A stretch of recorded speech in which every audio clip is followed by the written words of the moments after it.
Hey guys, it's John and Andrea once again for Hello. Real Estate Time.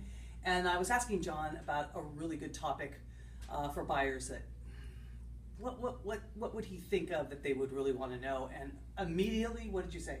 Closing costs. Closing costs. And by the way, there's so many moving parts in closing costs. Again, this is why we got John. So John, give them examples and just What do we're your coming thing. across. Okay. Lately, what we're seeing, I'm seeing quite often with these lenders, people are getting pre-approved. I don't know where it's getting misconstrued, but somewhere along the line, they're getting down payment, closing costs, all that kind of jumbled together. I think because it's not explained. Closing costs on the buying the house side, closing costs on the loan side. So there's two parts to the down payment. There's the actual down payment and then the closing costs, all associated with funding the loan. Again, multiple parts, a lot of moving parts going on there. Is the seller paying half? What does that look like? And here's the other thing we come across too is as far as splitting the fees. Standard splitting the fees, people automatically assume that's all the fees associated in the closing costs. That is not the case.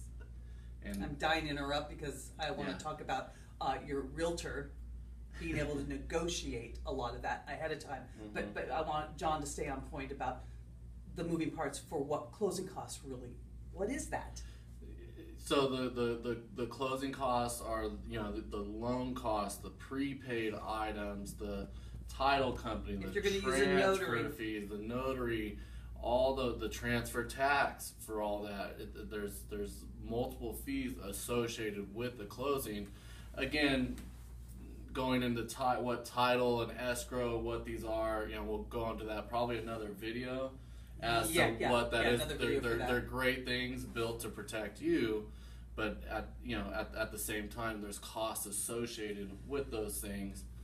A lot lately, people, I don't know if they're just going to like a FHA website, or maybe these lenders aren't being specific, and they go, well, he said I only need 3.5% down, or whatever that set amount is, or so immediately you're gonna get this dollar amount. No, you want to have all the moving parts, all the different.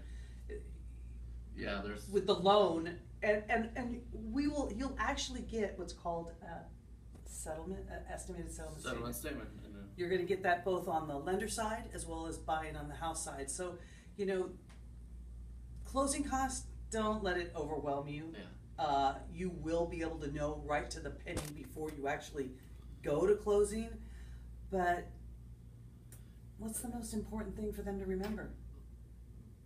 Definitely, and this isn't being a biased opinion, work with people that you trust, that you are comfortable with, and make sure that whoever you're working with explains in detail what is going on, what is closing costs, what is that, because a lot of times, 9 times out of 10, people don't even know what, they just think it's fees that the lender's charging, and it's not that at all. And there's ways around that and such as lender credits, and depending on what kind of loan and what that looks like, but there's so much more to that, and just being out of the realm that it's, what happens is we'll get into contract and they go, well, I thought it was only 3.5% down. Of course, that would never be my customer, because that's already, we go through that clearly on what that looks like. So what I'm going to do to make this come full circle, John and I are big advocates of making sure that you are completely educated, almost to the point where you can repeat back to us what you understand. This is a little longer of a video than we normally will have, but because it's such a sensitive issue, because at the end of the day, if you've only got, $6,000 in your account, and you think that that's the 3.5% and your down payment, we want you to be really clear what you're going to be out of pocket, and get with him and with me, and you'll be taken care of. All right, guys. See you soon. See you soon.